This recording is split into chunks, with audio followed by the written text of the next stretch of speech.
Manong, relax muna kayo.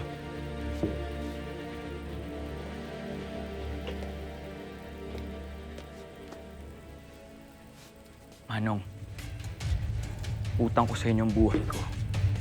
Manong! Sino yan? Nakita namin sa ilog. Mukhang tinamaan ng pangil ng buhaya.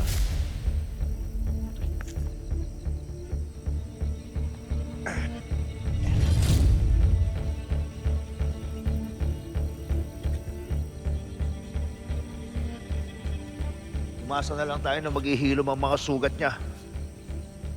Sige, buhatin ninyo. Pasok natin. Dahan-dahan.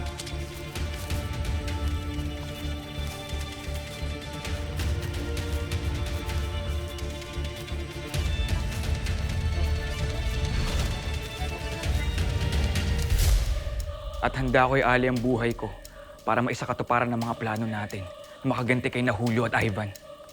Sila ang mga totoong halimaw. At magagawa natin yon sa tulong nitong ugtaw. Dahil dito,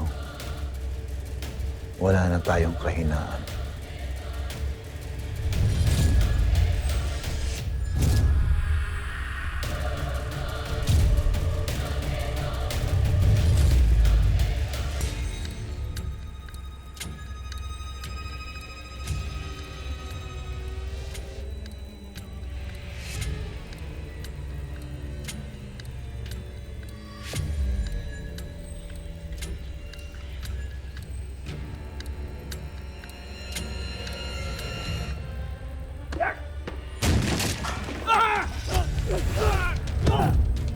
Gusto mo agawin ng umtaw sa akin? Manong, tama na! Manong! Ano ang ginagawa? Manong! Manong! Manong! Manong, anong ginagawa nyo? Hindi ko agawin sa inyo umtaw.